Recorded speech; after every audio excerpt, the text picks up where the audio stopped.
Hey, welcome to the very first episode of Modern Greaser, where we're going to be looking at cars old and new. This is my 1963 C10 with a 12-valve Cummins in it. So there's your modern, your motor from 1998 in your old greaser car, this 1963 body. So I wanted to make a show that kind of incorporates old cars and new cars alike.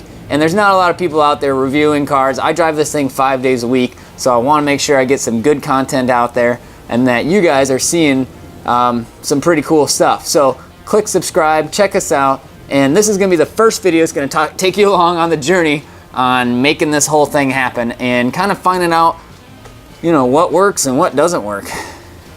So the first video that you're going to see is I have a 65 GTO that I was trying to take and walk the camera around the car and get a nice video of it, but the camera's kind of bouncing as I walked. So I thought, I've got a great solution, and that is put my tripod in a shopping cart and push it around the car. It'll give me a nice, clean, smooth shot. But take a look at how that worked out.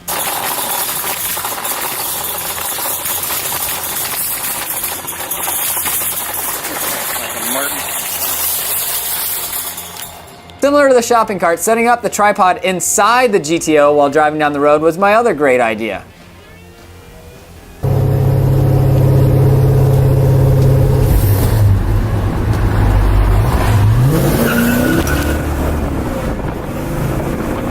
Okay, one thing I want to do for the people that are interested in this channel and that are subscribing, God, the fucking squirrel just, that's pretty ADD. Their squirrel just ran by and I looked over at it. Lord, I think that's like textbook. Jesus. One thing I want to do when I hit 1,000 subscribers is I want to incentivize it. I thought, you know, if I'm going to 1,000 subscribers, I got to give back to the people that are viewing all these videos and are clicking that subscribe button. So I was trying to come up with a great idea.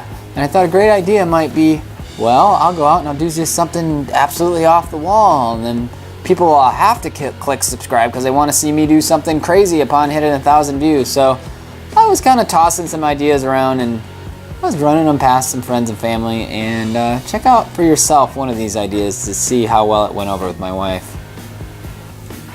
Hey honey, remember I had that idea when I was gonna film Sentry taking a poop and then I was gonna lick the poop or even eat the poop so that I could get it, well, not like eat it, but like chew it up to get, when I got 1,000 subscribers. Please tell me that you don't have that dumb idea again. Is that a bad idea? Yes, that's terrible. You could get sick. Well, I mean, I'm not gonna eat it. I was just gonna like lick it for subscribers. Disgusting, and why would anyone want to watch that on a car show video? No, so it's like, I wanna get subscribers, so I filmed the dog. So you have to act like a total moron? Oh no, like the dog poops. And That's then disgusting. No one wants to watch a dog shitting in a video anyway. Well, you'd use tongs to pick up the poop and put it like on a plate, and you just like one lick in front of the camera, and then you're like, yeah, I did it, 1,000 subscribers. Unsubscribe to. Would you? Yes. So upon hitting 1,000 subscribers, I'm gonna pick one lucky subscriber from the list of all the current people subscribing and send them a brand new GoPro 7 camera. So please hit subscribe so that I can incentivize you in the right way without having to watch videos of stuff you probably don't want to see. I mean, some people may want to see that, but it's probably not the channel. There's going to be a lot of stuff on here about cars, even though I'm pointing to a truck. Boop, boop. It's got a diesel engine, like your mom. Your mom's got a diesel engine. Am I right? Another problem I have is I'm riddled with bad ideas. I'm like, I want to have a shot where I'm crawling out of a dumpster and introducing a car. Now, why is that a good idea? I don't think there's any really good idea why I should be crawling out of a dumpster, especially to show you this amazing car. I guess it just fulfills this desire to crawl into a dumpster, and so I kind of incorporate it in the shot. I really got to think long and hard about making a story and filming videos, but there's definitely going to be some random shit like that.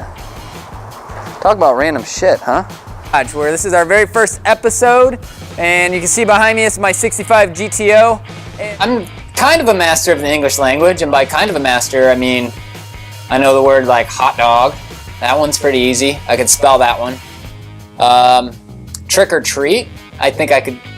Is that an N?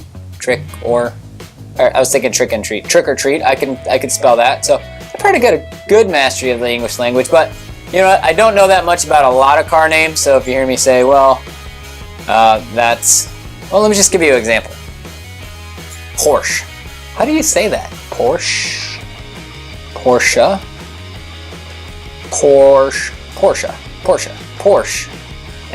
I have a friend that I think he calls it a Porsche. Well, he said it sounds cool when you say Porsche, but I think it's actually Porsche. Maybe a Porsche. On the next episode, we are going to be checking out a Volkswagen Squareback, where we pull the motor out, we're going to rebuild it and put it back in. We are also going to be checking out a Ferrari that is one of 247 made and only 110 that are still in existence today. We're going to look at the 1963 Chevy C10 that has a 12-valve Cummins swap motor in it that's daily driven.